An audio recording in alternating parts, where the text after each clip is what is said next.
warkani inoo haya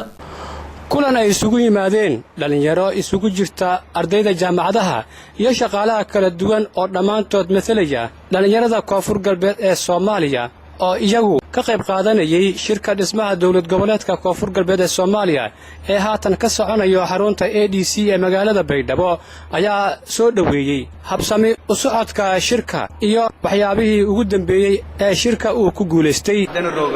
xarunta shirka ku socda magaalada Baydhabo way bahiraabtan kulankan aan qabanay inayna dareenkan cabirna Baydhabo way ku socda shir oo liti gobol bulshooyinka deegaanka Mesquite oo dhibaato badan muddiyaha markii kubaad go'aan diirtay inay ayo shirkadalata iyadoo qayboga bulshada dhamaantay oo magaalada Baydhabo iyo Roogan oo diyaariyeen inay kalnya isqabsadaan islaamahan daadan kana soo jeedo gobolka Gado degmada Baardheere halkan waxaan ka soo jeedinaynaa xogaa yaro macnaha in adduunyada aan soo siino waxaan joognaa gobolka Baay degmada Baydhabo gobosheeda lixda gobol waxaan halkan ku fadhinaa ururka u amaanaya odayaasha lixda gobol ee u soo dhabar adeegay inay maamul halkan ka dhaliyaan waxaan caalamkii iyo Soomaalida muuqeena iyo magaceena iyo abtirteena iyo soohinteena taqaan u sheegaynaa Baydhabo waxaa noo taal gogol aan ugu talagalnay lixda gobol ee koonfur galbeed Soomaaliya inaan dhidibada uga aasno koonfur galbeed Soomaaliya shacabka iska leh koonfur galbeed Soomaaliya shacaba dhistay u taagan koonfur galbeed Soomaaliya abtirta lixdan gobol dadka ka soo jeeda ayay ku abtirsataa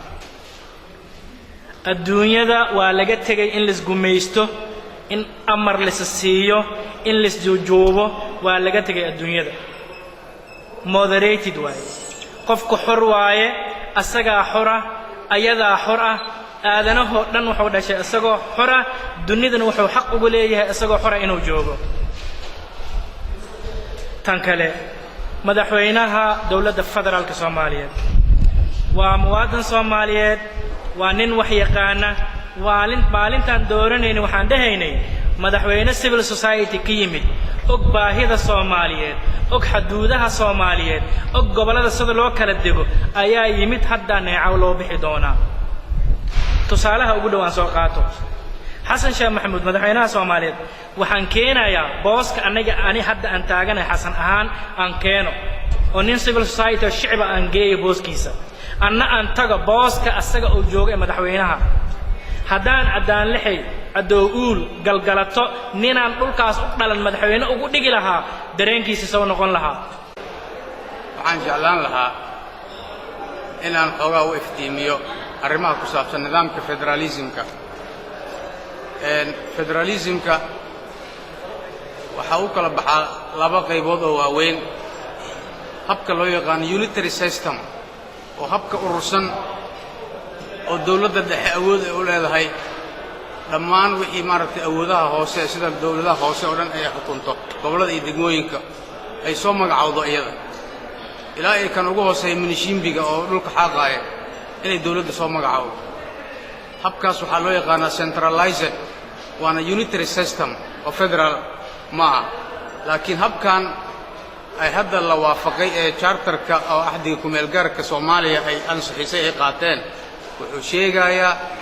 nidaamka loo yaqaano decentralization federal system dadka ayaa iska leh awoodda dawladnimo dadka ayaa iska leh ma aha dawladda dhexe ama madaxweyne inuu leeyahay waxaa la yiraahdaa government for the people